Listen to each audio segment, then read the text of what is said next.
Hi all future Springeteers or people who want to refresh their knowledge on making a project. A project is essential within Springist and within getting things done. That's the system we adhere to within Springist. It's a sort of time management tool, but not really. But a project is really important. Why? Because you want to make impact within your role and within working at Springist. And a project measures or defines the impact you make. It can be the impact on an OKR, preferably. So you always want to check which OKRs are there and make impact with your projects on the OKR to get things going. Another option is to make impact on your metric as a role holder or on your circle, or just because a client asks you to do something and you have to, for example, because it's contractually agreed upon. And those are cases in which you should have a project. And also really important is that a project consists of one or more tasks. So you make a project when you need to do more than one task to get the results you strive for. That's the main rule for setting up a project. So even if you only have two tasks, you set up a project. This is nice because it creates visibility to the work you're doing within your circle, so other colleagues know what you're working on, and maybe they have good ideas on how to help you or how to get to the results quickly. So that's the thumb rule here. So let's start. There's an important thing to tell you before is that you always start with this a blank project. So now you will make a name for the project. So what I do is I think of a name, made one screen of about getting done improvements, because that's what I'm doing right now. So the project is created now, but what I now need to do is I will explain you about sections and about tasks. Add a section. This is something you can do, like I just clicked on it, but you can also use top N, and that's the way we prefer because we're a short key nerds within Springist. So just use top N. Placeholder. That's main rule number one. You have to make a placeholder as a section, and a placeholder is a task that represents this project. So what I do, I just copy this project title, and I make a task that has exactly the same name as this project. What I will do now is I just add this project to the circle it belongs to, and I'll pick another circle on purpose because I want to show you guys some other stuff. And it's this. Progress. That's the first thing. Actually, this is the first thing. It's my project, so it needs to be assigned to me because I am working on it as a David Allen rep. Next thing is that you will make a due date, and a due date is nothing more or less than the estimate on when you think you can finish this project. What I'll do, I'll just put it on today. Let's be ambitious. Just get it done today because we are working on these structural improvements these days. And the next thing, what I want to show you is progress. It's important to show to your circle as well. My project only consists of two tasks. I will show you that later. So that's why I make two process blocks. And when I have done the first task, I will just put this block. So then everyone knows, oh, Nick is on the half of the progress, so he's making good steps. And now I did this because the task is not done yet. The state, also important to explain, is there are three types of states. First one is active, which means that I will work on this project this week. That's the only thing you should remember. Second state is waiting for. This means that you're waiting for someone and you can't proceed with actioning this project because maybe there's a developer that needs to ship a feature for you and you're waiting for it.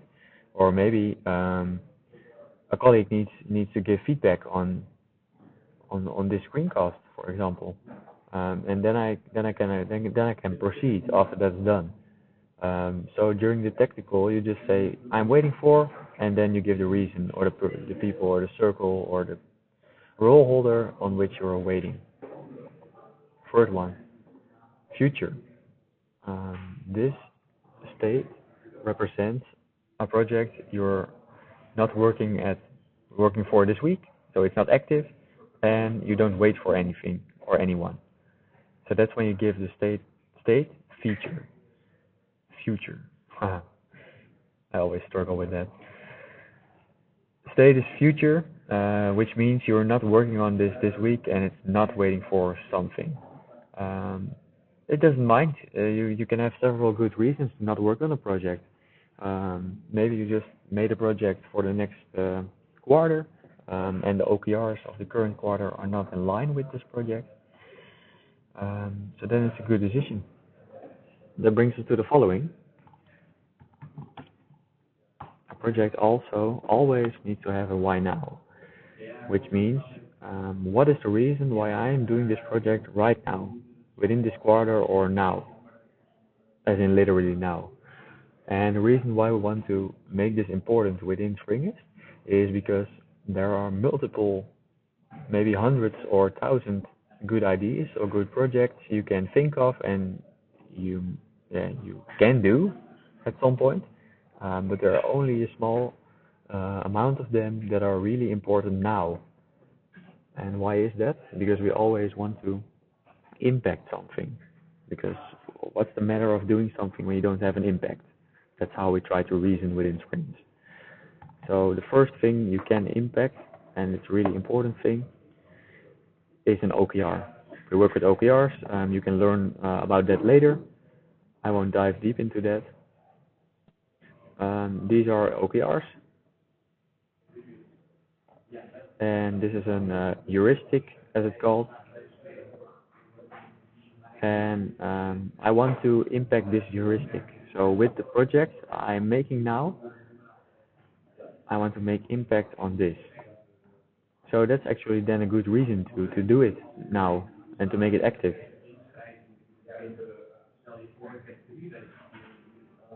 So that's about why a why now is really important. So then I always make a new section, which is the task section. Now I have to think about my next action, so my first task I want to do. And it's actually a task I am executing on now as we speak, or as I speak to you.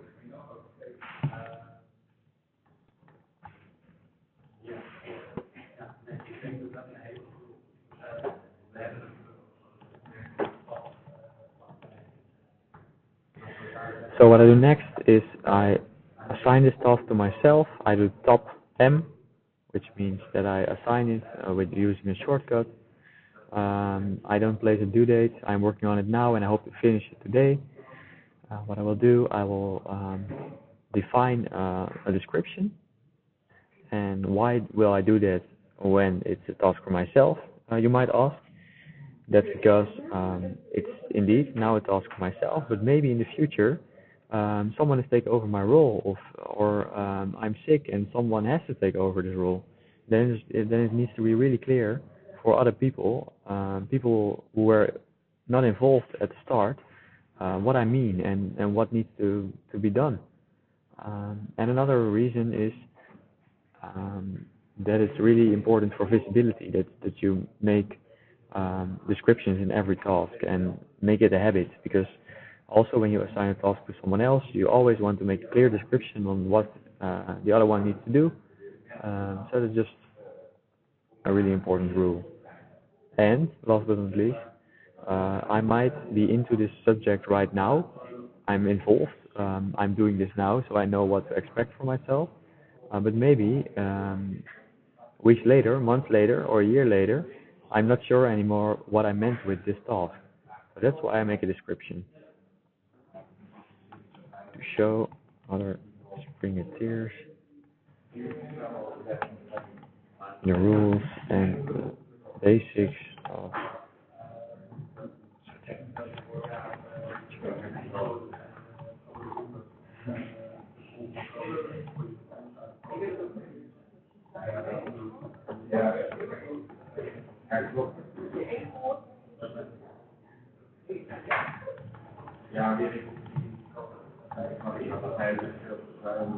Okay, so now it's clear for me what I want to achieve.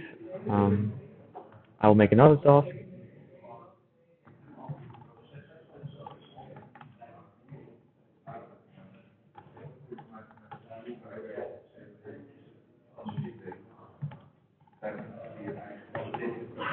And the main rule within projects is that you only have one task assigned to yourself, because we reason that you can only work at one task at the same time, which makes sense. Because when you assign 10 tasks in a project to yourself, you also get stressed, because how can you choose then? You always choose the task which makes the most impact of getting to the outcome, and this is the outcome. Made one screencast about GTD improvements, and important about the outcome is that it is written in. Now I'm going to look at this project because I don't know at the top of my head. The name of your project contains a verb in past perfect tense. This is the Dutch term voltooid verleden tijd, instead of present tense, which is used for actionable tasks. And the reason for this is that you want to complete this project. So after I made this screencast, I can say, yes, I made one screencast and done. Mark task complete. That's what we want to achieve here. And that's different from this task. This one is called make one screencast, because it's just actionable and I'm doing it right now. I'm making one. So yeah, that's a small side step. And I was working on this task before we jump to the other subject. I want other.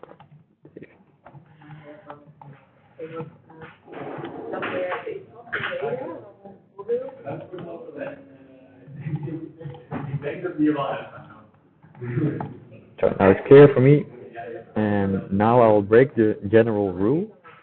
I can tell you why. I assign this task to myself, but I'm not gonna do it now. I make it dependent on, make one screencast. So now this task is dependent on this task, because I can only ask feedback when the screencast is done. So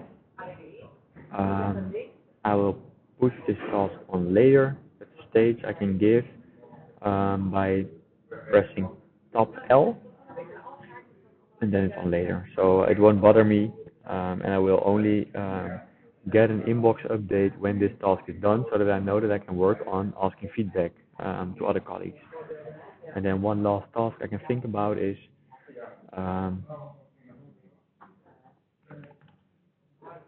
put screencast in help desk.